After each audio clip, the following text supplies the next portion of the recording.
What is up? It's iCkEdMeL, and there was an attempted kidnapping, a local story to me actually, from this person named Michael Diaz and Taiana Tersano, 34 and 31. These people pulled up with their 7-year-old in a van to lure another child that was 9 years old. The mother of the child was in the house, but the boyfriend was outside, and he saw all this stuff go down. Even a witness at the scene had claimed that he heard this guy, Michael Diaz, yell out, "Get the effing kid." So this was on Friday, November 3rd, 2023, at approximately 16:24 hours, which is 4:24 p.m. at the location, which is located within jurisdictional limits of the city of Hollywood, within Broward County and the state of Florida.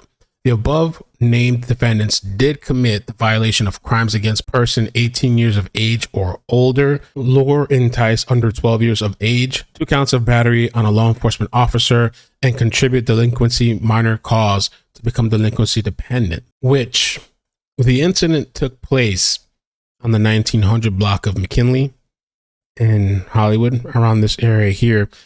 Police reported that the female suspect, Taiana Tersano, she actually lives close by that area. And why did these people take their 7-year-old child to take another child? Is that part of their luring tactic to try to lure another child with a child? Or is that why this guy sat in the vehicle and sent the woman out to try to make the girl feel more comfortable?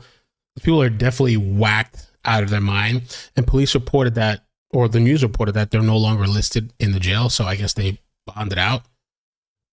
Is their child okay? Upon arriving on scene, I made contact with the caller, who I identified to be blank. She advised me an unknown older model van occupied by a white male, female, and small child had just attempted to lure her 9-year-old daughter into the van. She stated that she was inside the residence when this occurred, but her boyfriend, Oscar, was outside with her daughter. Blank was not on scene when I arrived. She stated her daughter was in front of the residence playing in the yard when she heard a woman screaming outside. She then came out and observed a white female attempting to run towards her daughter, but was not successful due to Blank getting in between her. She stated both parties were screaming, "I'm going to come back and kill all of you." She then ran back into the van and drove away. Shortly after, she gave a description of a white male wearing a neon colored long sleeve, a female with orange hair, bro, I can just picture that, and a child with a red shirt. Officer Nelson then observed a vehicle with occupants matching the given description and conducted a traffic stop. See Officer Nelson supplemental report. I then spoke with a witness on the scene who identified to be blank. He advised he was stopped at the stop sign observing the incident occur. He stated he observed both parties screaming at blank. He then stated he witnessed the female exit the van and approach blank in an aggressive manner, but was stopped by blank. The witness then exited his vehicle and tried to de-escalate the situation, but had negative results. He then stated he observed the white female spit on Fabian and strike him with a closed fist. Who's Fabian? Is that the boyfriend's other name? Fabian Oscar? So the female exits the van and approaches blank, I think the child, in an aggressive manner, but was stopped by blank. The witness then exited his vehicle and tried to de-escalate the situation, but had negative results. He then stated he observed the white female spit on Fabian and strike him with a closed fist. Shortly after, the witness advised he'd heard the male occupying the male, I guess he meant the van, yell, "Grab effing kid."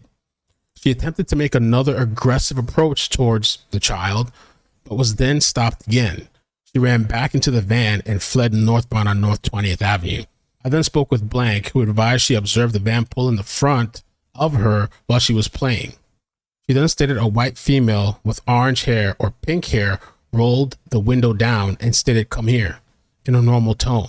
She then got scared and ran inside her residence. Good girl. She advised she had never seen the occupants in the van. I then conducted a show up with blank to Officer Nelson's traffic stop located at 901 North Federal Highway. Upon arriving, Blank was able to positively identify the arrestees.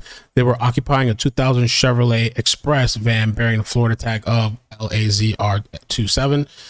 They also had their 7-year-old in the back of the van, not seated, surrounded by loose mechanical tools. CPIS was contacted and the child was placed into their custody. I think they meant CPS. Okay, that's good. Officer Preston, in an attempt, which is like, it's good, but it's like, at least to get this child evaluated out of the hands of these crazy people. But then also, you hear the horrible stories in CPS. Officer Preston, in an attempt to complete a BSO property receipt for an arrestee 1, he opened the door to Officer Nelson's marked police car. At this time, the arrestee jumped out of the car, throwing her body towards the officer Preston. Preston tried to regain control of arrestee 1 by placing her back into the police vehicle. At this time, arrestee 1 wrapped her legs around Preston's legs. Officer Nelson removed the arrestee from Officer Preston and directed her back into the police vehicle.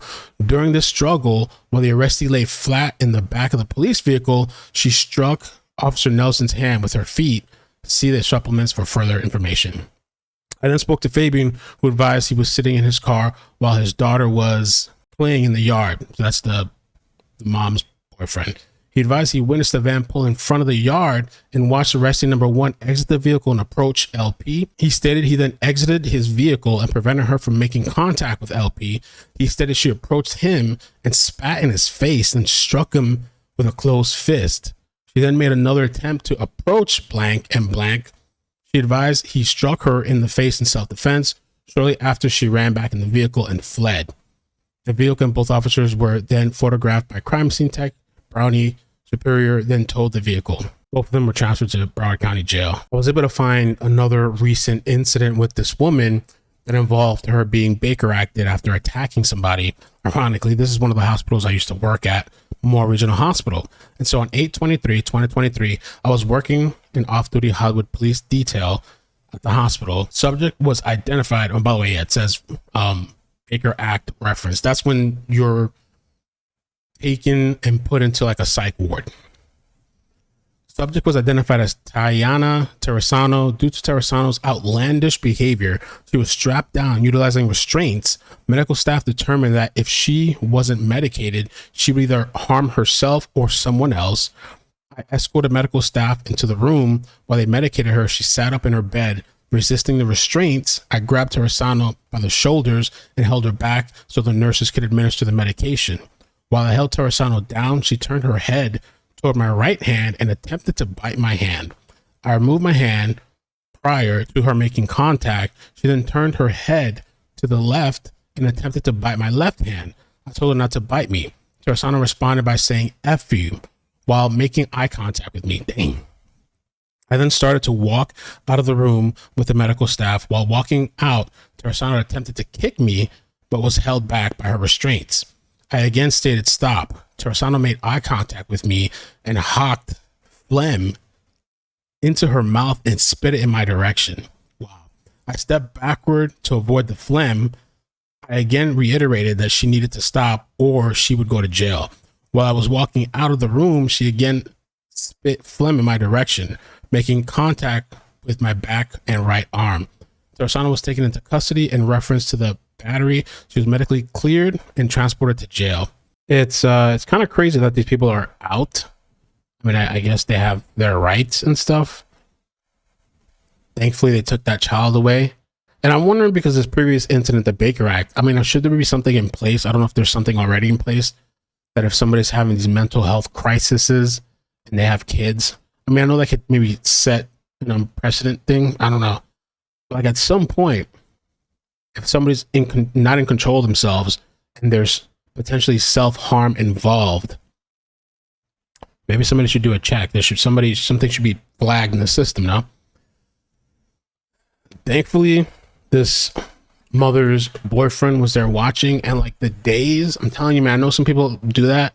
You know, they'll kind of like stay inside their house and they'll let their kids play in front, which, you know, my mother used to do that. My mother's super helicopter, you know, but she used to let me play in front, like literally in front. But even that, like you can't do that, man. Or like some people, they let their kids at the park, you know, that one story, Dulce, her mother was in the parking lot in the park, and she was like, I think, scratching lotto tickets and helping the other kids with the homework, and she let the other two kids, I think, go play by themselves.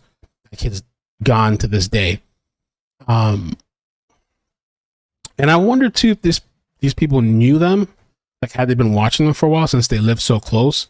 Or was it just like, oh, I saw them for the first time, let's jump on this opportunity? And I don't know. That's wild. And I guess because they didn't actually get the taker, I feel like these people should be put on a list. You know, there should be some type of list, just like the offenders, a list that once these people commit a crime like this, that if anybody wants to look in their neighborhood to know who's tried to take children before, they pop up. Or if a child goes missing, well, we got this list of these people with these charges that pop up. But anyway, man, take care, be safe, love you guys, keep an eye on your kids. Peace. Judge, at this time, we're just asking if Your Honor would leave a monetary bond. She does not have a set address right now, so level 2 would be a requirement. Judge should still remain in custody and at this point be held no bond because she has where to get to live. That is a set address. So I'm just asking if Your Honor would leave the monetary bond as is, with no GPS monitor condition. Your Honor, if the state may, Yes. the current charge is a subsequent offense. In front of me right now, I don't know what's out there. I'm not seeing a conviction, and so we would ask that you find PC for a first conviction. Okay. All right. So, Ms. Tersano, the court's going to find probable cause for luring and enticing a child under the age of 12 as a first offense. It doesn't appear that you have a prior. A bond is set at $25,000. The court's not going to require the GPS monitor, but the court is going to order no contact with the alleged victim. The initials, I believe it was it MB? No, LP. No contact with the alleged victim, the initials LP, no return to the subject property, and no contact with any minor children. Good luck, Ms. Tersano. Thank you, Judge.